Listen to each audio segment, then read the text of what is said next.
Mitsubishi FTO was introduced to me during the 90s, no. We used to play Gran Turismo before, and ito yung choice of car ko, no.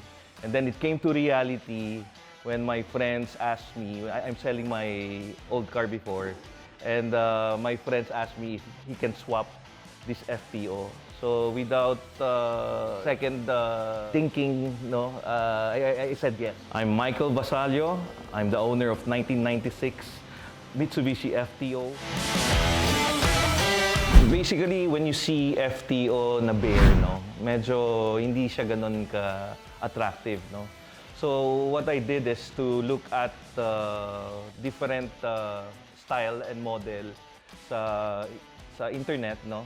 And then mix and match. It's all original Philippine made, especially the body kits na ginawa namin dyan, the mags that we put, no, and the mufflers and the color concept na ginawa namin, being a unique Mitsubishi FTO, not only in the Philippines but also sa FTO world. No?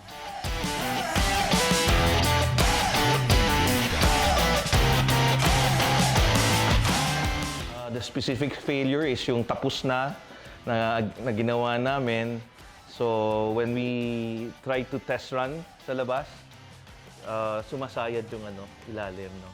So we need to redo everything again, no, sa body kits, no, and then sa tinsmith. Yung finally na-enjoy ko to is when I joined the fun run, no. We drove from Alabang to Tagaytay. Na yung run na yun was smooth, walang complaints na maririnig ka with the car. Maintaining your car, no, usually, no, the right PMS period is every 5,000 kilometer, no. You need to have change oil, no. Not only that is you need to check also yung mga fluid no, like for example the coolant and especially brake fluids, no. Yun ang pinaka-importante sa lahat.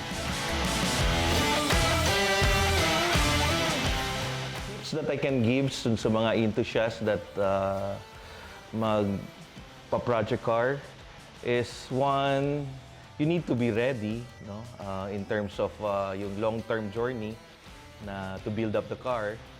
Second, you need to be ready financially also. And then, siguro lastly, you need the patience. If you're building a project car, no, ang pinaka-importante dyan is your patience. If you want it to be perfect, no, hindi mabilisan yan. From paint, to the kit, to the muffler, no.